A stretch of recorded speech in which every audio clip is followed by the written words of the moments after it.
Sang Sabda telah menjadi manusia dan tinggal di antara kita. Para sahabat Sabda Hidup yang terkasih, berjumpa kembali bersama saya, Frater Jimmy, dalam permenungan hari ini. Pada hari ini bersama Gereja Semesta, kita merayakan dengan penuh sukacita iman Hari Raya Santa Perawan Maria dikandung tanpa noda dosa. Permenungan kita akan diambil dari Injil Lukas bab 1 ayat 26 sampai ayat yang ke-38.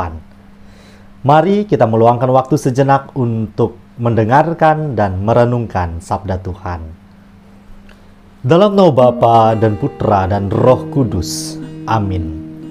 Semoga Tuhan beserta kita sekarang dan selama-lamanya. Inilah Injil suci menurut Lukas. Dimuliakanlah Tuhan. Dalam bulan yang ke-6, Allah menyuruh malaikat Gabriel pergi ke sebuah kota di Galilea bernama Nazaret, kepada seorang perawan yang bertunangan dengan seorang bernama Yusuf dari keluarga Daud. Nama perawan itu Maria. Ketika malaikat itu masuk ke rumah Maria, ia berkata, "Salam hai engkau yang dikaruniai, Tuhan menyertai engkau." Maria terkejut mendengar perkataan itu, lalu bertanya di dalam hatinya, apakah arti salam itu? Kata malaikat itu kepadanya, "Jangan takut hai Maria, sebab engkau beroleh kasih karunia di hadapan Allah. Sesungguhnya engkau akan mengandung dan akan melahirkan seorang anak laki-laki, dan hendaklah engkau menamai dia Yesus. Ia akan menjadi besar dan akan disebut anak Allah yang maha tinggi. Dan Tuhan Allah akan mengaruniakan kepadanya tahta Daud, bapa leluhurnya, dan ia akan menjadi raja atas kaum keturunan Yakub sampai selama-lamanya, dan kerajaannya tidak akan berkesudahan." Kata Maria kepada malaikat itu, "Bagaimana hal itu mungkin terjadi? Karena aku belum bersuami." Jawab malaikat itu kepadanya, "Roh Kudus akan turun atasmu, dan kuasa Allah yang maha tinggi akan menaungi engkau. Sebab itu, anak yang akan kau lahirkan itu akan disebut kudus, anak Allah.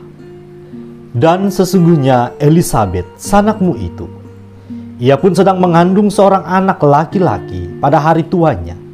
Dan inilah bulan yang ke-6 bagi dia, yang disebut mandul itu. Sebab bagi Allah tidak ada yang mustahil." Kata Maria, "Sesungguhnya aku ini adalah hamba Tuhan. Jadilah padaku menurut perkataanmu itu." Lalu malaikat itu meninggalkan dia. Demikianlah sabda Tuhan. Terpujilah Kristus. Para sahabat Sabda Hidup yang terkasih dimanapun Anda berada, salam sehat dan sukacita untuk kita semua. Pada hari ini bersama Gereja Semesta, dengan penuh sukacita iman kita merayakan Hari Raya Santa Perawan Maria dikandung tanpa noda dosa. Perayaan iman ini mengajak kita sekalian untuk merenungkan semakin dalam akan karya keselamatan Allah bagi dunia melalui misteri inkarnasi yang tidak lama lagi akan kita kenangkan dalam perayaan Natal. Maria menempati kedudukan yang istimewa dan memainkan peranan penting dalam perjalanan pesiarahan iman gereja sampai hari ini. Maria adalah Bunda Gereja, ibu sekalian bangsa. Tanpa terkecuali kita sekalian para sahabat Sabda Hidup yang terkasih seluruh umat beriman.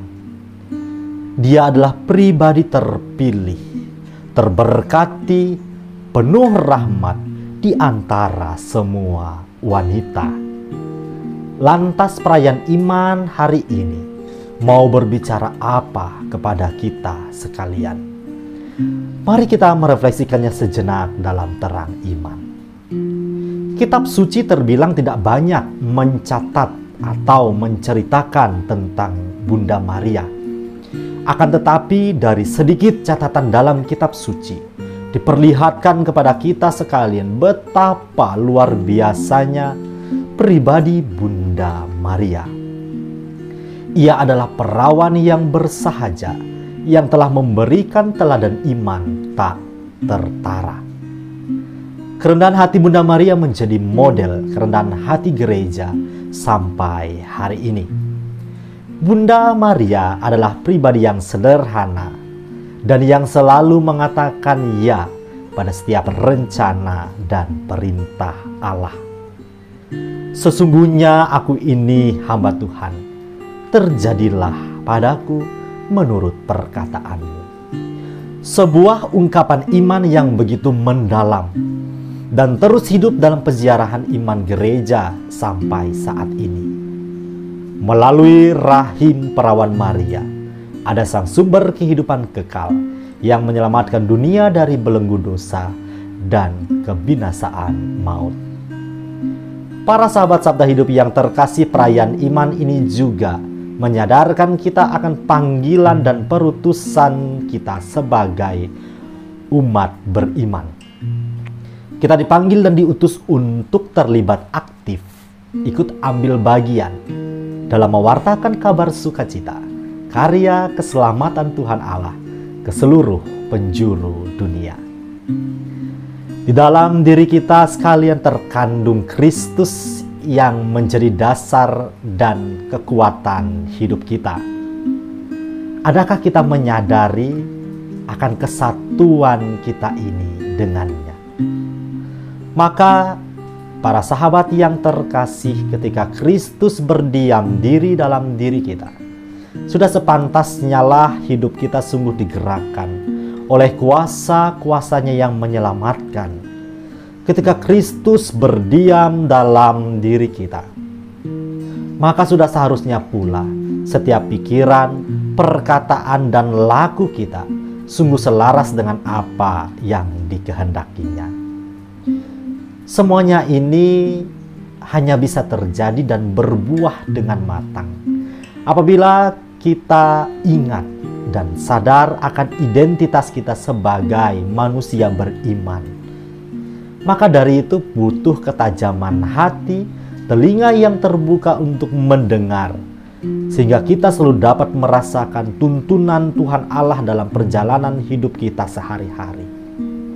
Sebaliknya, hati yang tertutup, telinga yang enggan mendengar, membuat kita menjadi kehilangan arah dan merasa seolah-olah Tuhan begitu jauh dari hidup kita. Sepenggal lirik lagu rohani mengatakan bahwa Tuhan hanya sejauh doa. Artinya bahwa semakin sering kita berdoa, semakin kita merasa Tuhan sangat dekat dengan kita, bahkan berdiam diri dalam hati kita. Sebaliknya, semakin jarang kita berdoa, bahkan mungkin tidak pernah sama sekali, kita semakin bertanya-tanya di mana keberadaan Tuhan, seolah-olah Dia begitu jauh. Bahkan mungkin kita mengatakan tidak ada. Maka dari itu para sahabat yang terkasih, belajar dari kerendahan hati Bunda Maria, mari kita semakin membuka diri, mau dan mampu menerima setiap rencana dan bimbingan Tuhan Allah bagi perjalanan hidup kita, dengan selalu menjawab panggilannya. Ya, sesungguhnya aku ini hamba Tuhan, terjadilah padaku menurut perkataanmu. Mungkin rencana Allah tidak selamanya kita jalani di masa-masa bahagia yang penuh canda dan tawa. Terkadang rencana Allah harus kita jalani juga dengan segenap usaha, tetesan keringat, bahkan air mata. Seperti halnya masa-masa sulit yang harus dilalui oleh Bunda Maria, semuanya membutuhkan usaha dan kesetiaan terus-menerus, sehingga pada akhirnya perjuangan dan kesetiaan kita dimenangkan oleh kemuliaan Tuhan. Semoga kita sekalian dimampukan untuk semakin berjalan dalam terang iman. Allah yang Maha Kuasa memberkati kita, melindungi kita terhadap dosa dan menghantar kita ke hidup yang kekal. Amin. Dalam nama Bapa dan Putra dan Roh Kudus. Amin.